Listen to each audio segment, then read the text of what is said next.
각자의 현실 속에서 함께 버티고 계시는 성도님들을 환영합니다.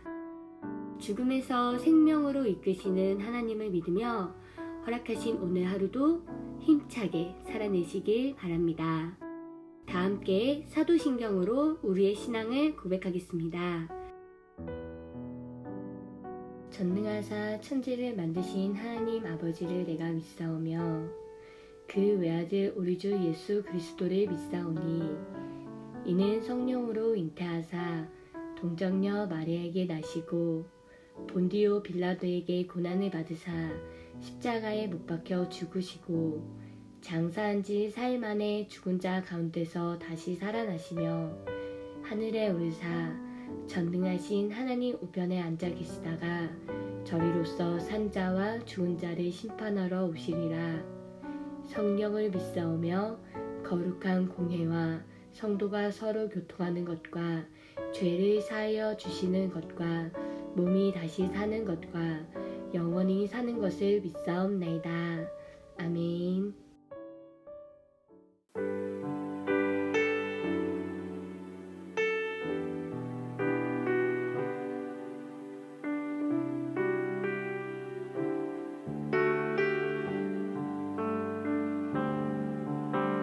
주 나의 모습 보네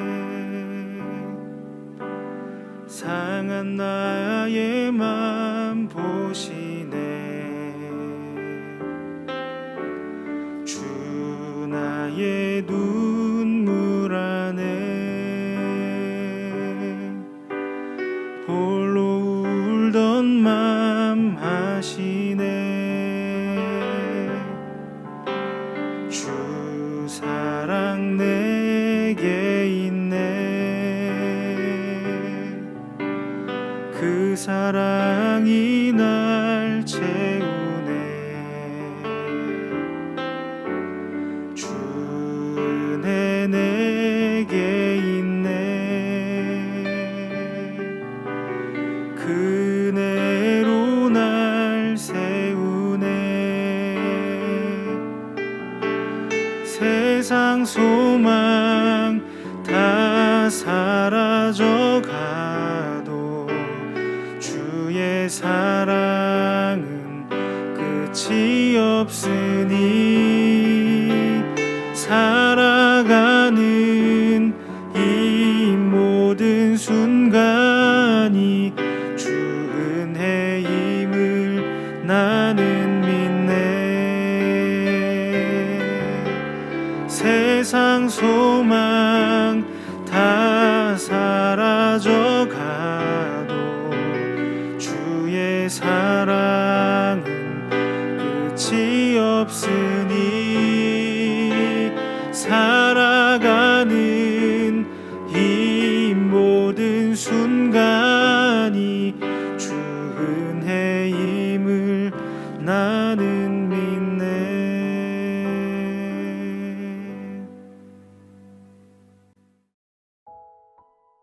오늘 우리가 함께 나눌 말씀은 사도행전 15장 12절부터 21절입니다. 온 무리가 가만히 있어 바나바와 바울이 하나님께서 자기들로 말미암아 이방인 중에서 행하신 표적과 기사에 관하여 말하는 것을 듣더니 말을 마침에 야고보가 대답하여 이르되 형제들아 내 말을 들으라.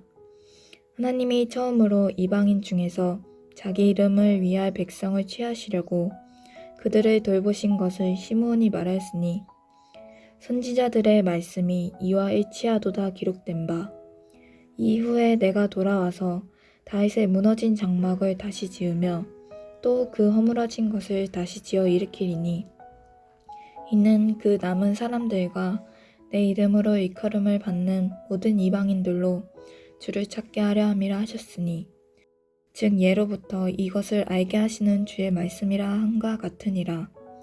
그러므로 내 의견에는 이방인 중에서 하나님께로 돌아오는 자들을 괴롭게 하지 말고 다만 우상의 더러운 것과 음행과 목매어 죽인 것과 피를 멀리하라고 편지하는 것이 옳으니 이는 예로부터 각 성에서 모세를 전하는 자가 있어 안식일마다 회당에서 그 글을 읽음이라 하더라. 아멘. 반갑습니다. 오늘 사도행전 15장 12절부터 21절을 중심으로 증거라는 주제의 말씀을 함께 나누겠습니다. 유대에서 온 어떤 사람들이 율법과 할례를 주장했던 것에 이유에 대해서 어제 말씀을 드렸습니다. 그들은 질서라는 명분을 가지고 자기들이 기득권을 가지고 싶었기 때문에 율법과 할례를 강조했다 말씀을 드렸죠. 그 부분에 대해서 베드로가 아주 분명하게 하나님을 시험하지 말라 이렇게 경고합니다. 베드로가 그 말을 했을 때 장내가 상당히 조용해졌습니다. 그래서 바울과 바나바가 전도 여행 중에 있었던 일에 대해서 예루살렘 교회에 말하는 거죠. 12절입니다. 온 무리가 가만히 있어 바나바와 바울이 하나님께서 자기들로 말미암아 이방인 중에서 행하신 표적과 기사에 관하여 말하는 것을 들었다 이렇게 되어 있습니다. 그것은 하나님께서 이방인들에게 어떻게 행하셨는지에 대한 것이었습니다. 이방인들은 유대인들과 다르게 어떤 율법도 행한 적이 없습니다. 아브라함의 자손도 아니고요. 할례를 하지도 않았습니다. 유대인들 입장에서 볼 때 구원받을 만한 어떤 조건도 갖지 못한 겁니다. 그러나 하나님은 그들을 택하셨고 12절에서 말한 것처럼 그들에게 놀라운 일을 이루셨고 그들을 구원하셨다 라고 하는 게 바울과 바나바의 증언이었죠. 그게 바울과 바나바가 전도 여행 중에 보게 된 하나님의 이루신 구원 역사였고 예루살렘 교회에서 지금 그것을 선언하고 있는 겁니다. 선포하고 있는 겁니다. 그러니까 그게 무슨 말입니까? 이제까지 유대인들이 자기들이 구원받은 사람들이라고 하는 모든 증거가 다 깨지는 순간입니다. 다 깨지는 순간이에요. 아브라함의 후손이라는 게 그들이 붙든 가장 큰 증거였습니다. 근데 아브라함의 후손이 아닌 이방인들도 하나님이 받으셨답니다. 율법을 지켜왔다는 것도 자기들이 붙든 증거였는데 그것도 필요 없답니다. 할례? 그것도 의미 없답니다. 이제 어떻게 해야 된단 말입니까? 그 말을 다 듣고 나서 예루살렘 교회의 최고 리더십이었던 야고보, 예수님의 제자 야고보가 아니고 예수님의 형제 야고보인데 그 야고보가 다시 한번 모든 상황에 대해서 이렇게 정리합니다. 16절부터 18절인데 함께 읽겠습니다. 시작. 이후에 내가 돌아와서 다윗의 무너진 장막을 다시 지으며 또 그 허물어진 것을 다시 지어 일으키리니 이는 그 남은 사람들과 내 이름으로 일컬음을 받는 모든 이방인들로 주를 찾게 하려 함이라 하셨으니 즉 예로부터 이것을 알게 하시는 주의 말씀이라 함과 같으니라. 여기 보면 하나님께서 무너진 장막을 다시 짓고 허물어진 것을 다시 일으키겠다고 말씀을 하십니다. 그런데 그 하나님이 이루실 회복이라는 것은 이방인들까지도 포함하는 거다. 모든 이방인들로 주를 찾게 하려 함이라 이렇게 말하죠. 중요한 거는 무슨 말입니까? 유대인이냐 이방인이냐가 아니라 그 출신지에 따라 나누지 않는다. 그리스도인은 얼마 전에 말씀을 드렸죠. 그들이 구원받은 하나님의 백성인가? 이게 이제 제일 중요하다는 겁니다. 구원받은 하나님의 백성이냐. 그래서 이제 그들의 신분이나 다른 어떤 조건들이 아니라 그들 속에 있는 구원받았음에 대한 증거가 가장 중요하게 된 겁니다. 자, 잘 따라와 보십시오. 처음에 유대인들이 율법과 할례를 증거로 내밀었지만 그거는 너희가 그리스도인이라고 하는 증거가 될 수 없다. 이게 됐죠. 그러면서 야고보가 모든 것을 정리해주고 있는데 자, 이 야고보에 대해서 우리가 생각을 좀 해보면 우리에게 보이시는, 우리에게 요구하시는 증거가 무엇인지 우리가 확인할 수가 있습니다. 아까 말씀드린 것처럼 여기 나오는 야고보는 예수님의 제자 야고보가 아니고 예수님의 형제 야고보입니다. 예수님의 동생 야고보입니다. 근데 사실 야고보는 우리가 기억하는 것처럼 예수님이 십자가에 달려 죽으실 때까지만 해도 예수님을 전혀 믿지 않는 사람이었습니다. 예수님을 하나님의 아들이라고 절대로 생각하지 않았습니다. 자기가 볼 때 예수님은 분명히 자기 형인데, 어머니 마리아에게서 태어난 자기 친형인데 자기 자신을 하나님의 아들이라고 말하고 다니니까 야고보는 예수님을 못 믿은 정도가 아니고 예수님을 미쳤다고 생각을 했습니다. 그래서 예수님을 정신병자 취급하면서 잡으러 갔다가 막 잡아오고 막 그랬습니다. 그때까지는 야고보 머릿속에 현실적인 상황에 대한 판단으로만 꽉 차 있었습니다. 근데 현실에 대한 자기 판단으로만 꽉 차 있었다는 것은 그가 그리스도인이 아니라고 하는 가장 큰 증거입니다. 여러분, 이게 아주 무서운 말인데요, 너무나 정확한 사실입니다. 굉장히 무서운 말이죠. 왜 현실만 보입니까? 하나님 나라가 안 보이거든요. 그러니까 스스로는 엄청 똑똑하고 생각이 깊다고 스스로 판단하죠. 근데 똑똑해서가 아니고요, 하나님 나라가 보이지 않기 때문에 현실만 보는 거고, 그래서 현실밖에는 할 말이 없는 겁니다. 못 보는 거지 똑똑한 게 아니라고요. 근데 그 후에 어떤 일이 있습니까? 고린도전서 15장을 보면 부활하신 예수님께서 야고보를 직접 만나 주십니다. 그때 야고보는 예수님이 자기의 친형이 아니라 살아계신 하나님의 아들이시라는 것을 깨닫게 됩니다. 그렇게 그리스도인이 됩니다. 예수를 믿는 사람이 됩니다. 그때부터 어떤 변화가 나타나는가 하면 자기 자신을 소개할 때마다 언제나 하나님과 주 예수 그리스도의 종 야고보라고 스스로를 소개합니다. 더 이상 예수님을 자기 형제라든지 혈육적인 관계로 소개하지 않고 완전한 하나님으로 믿었다는 말입니다. 그때부터 초대교회의 아주 중요한 리더십으로 세워지면서 귀한 사역을 감당하게 되는데, 예수님의 육신의 형제였던 것이 그들의 자랑으로 남아있지 않게 됐고, 오히려 예수님의 종이 되었다는 것이 스스로의 자랑이 됐다는 겁니다. 이 표현이 너무 중요한 표현입니다. 그것이 그가 그리스도인 되었다고 하는 가장 큰 증거였다는 거죠. 자랑이 바뀌는 겁니다. 자, 우리도 예수를 믿어서 구원받은 하나님 백성이 되었습니다. 근데 우리가 하나님 백성이 되었다고 하는, 예수를 믿었다고 하는 증거가 무엇입니까? 바로 이 변화여야 합니다. 우리가 구원을 받은 결과 더 도덕적인 사람이 된 것도 아니고 더 많은 사람들에게 칭찬받게 된 것도 아닙니다. 그런 변화가 우리가 구원받은 사람이 됐다고 하는 증거가 될 수가 없습니다. 그러면 어떤 증거가 필요할까요? 내가 예수의 사람이 된 것에 대한 가장 강력한 증거는 무엇입니까? 내가 더 이상 내 삶의 주인이 아니고 예수님이 내 삶의 주인이신 것에 대한 인정이 유일한 증거입니다. 야고보를 생각해 보십시오. 어렸을 때부터 예수님과 얼마나 많은 대화를 나눴겠어요. 형제인데. 부활하신 예수님을 만나기 전까지는 예수님과의 모든 대화를 그냥 인간 대 인간으로서만 이해했을 겁니다. 근데 부활하신 예수님을 만난 이후에 어떻게 됩니까? 예수님의 모든 말씀들이 다시 생각나면서 살아계신 하나님의 말씀으로 받아들여지더라는 것입니다. 바로 이 변화, 우리의 믿음 생활이라는 것이 이 정확한 구분이 필요한 겁니다. 우리가 예수를 믿기 전에 하나님의 말씀을 어떻게 이해하고 어떻게 인정하고 어떻게 받아들입니까? 예수를 믿지 않은 자로서 이해합니다. 예수를 믿지 않은 자로서 이해한다는 말은 말 그대로 세상 이치에 따라서 하나님의 말씀까지도 그렇게 그냥 이해하려고 한다는 겁니다. 그러다가 예수를 믿으면 어떻게 됩니까? 우리 속에 하나님의 말씀으로 하나님의 말씀들이 실제로 인정이 됩니다. 하나님이 나의 주인이신 것이 정말 인정이 된다는 말입니다. 예수님을 인정한다는 것은 말 그대로 더 이상 내가 내 삶의 주인이 아니라 예수님이 주인이신 사람의 삶으로 살기로 한다는 말입니다. 그게 우리가 가질 가장 강력한 증거라는 거죠. 제가 얼마 전에 태국 현지에서 택시를 이제 이용을 하게 됐는데, 1시간 남짓을 이제 택시를 타고 이동해야 될 일이 있었습니다. 그때 만난 그 운전기사 분과 대화하는데 그리스도인이라고 하더라고요. 그러면서 자기 교회까지 데려다주고 보여주고 소개시켜주고, 그러면서 쭉 아주 행복한 대화를 쭉 나누었습니다. 태국에는 0.02%밖에 그리스도인들이 없고 다 이제 불교인들이랍니다.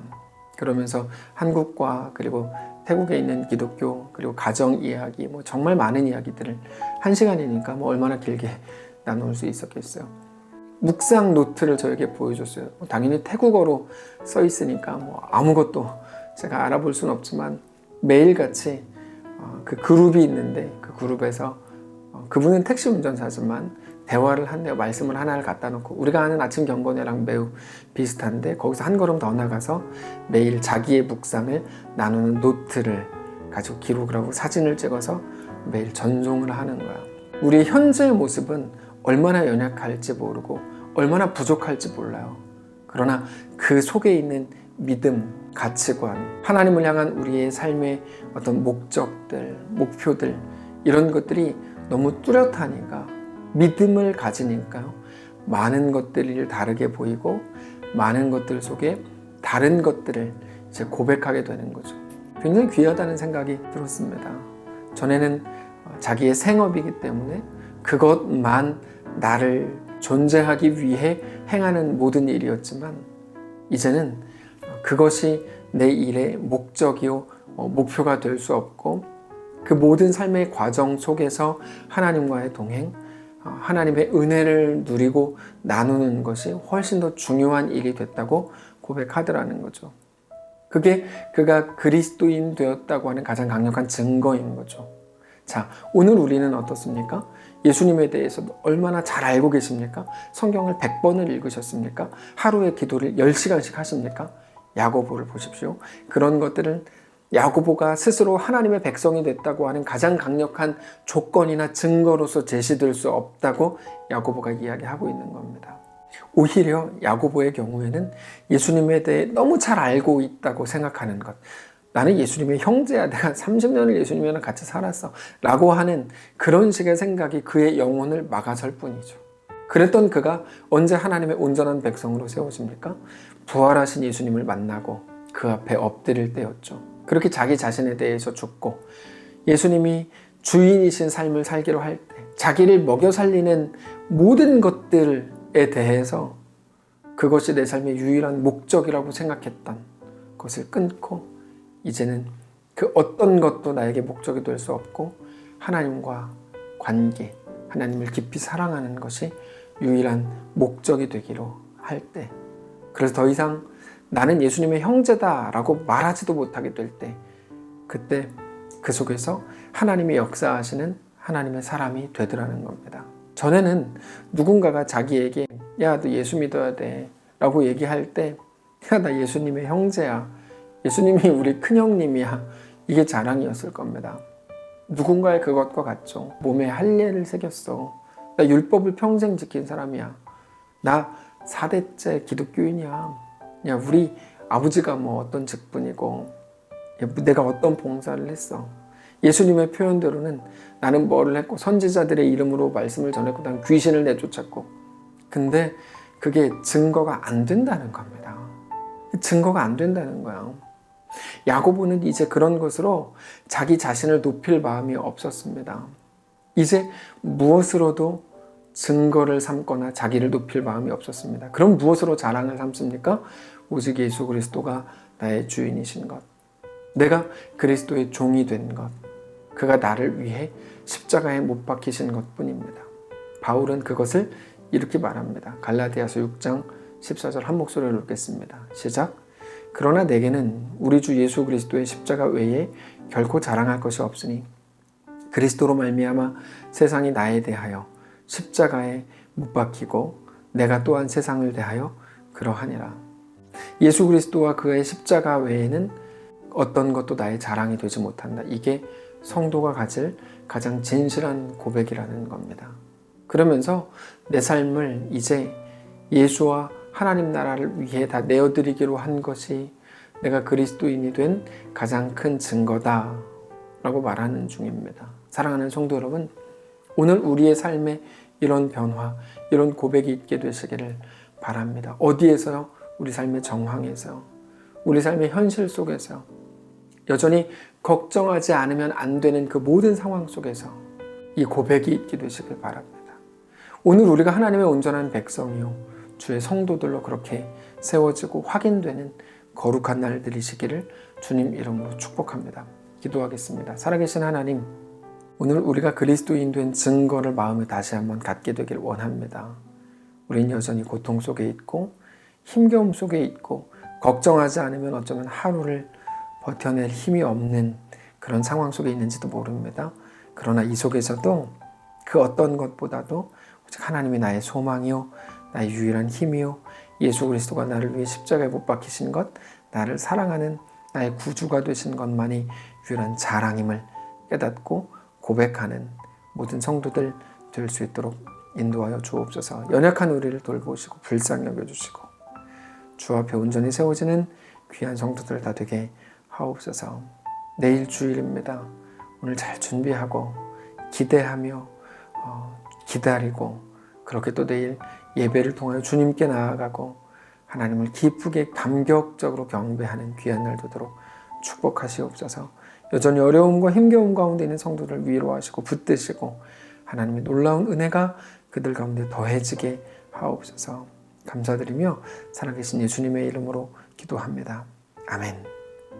사랑하는 성도 여러분, 이 말씀을 붙들고 오늘 깊이 묵상하면서 내가 그리스도인 된 증거들을 우리 속에서 확인하고 그렇게 기쁨과 감격으로 넘쳐나는 귀한 날이시기를 축복합니다.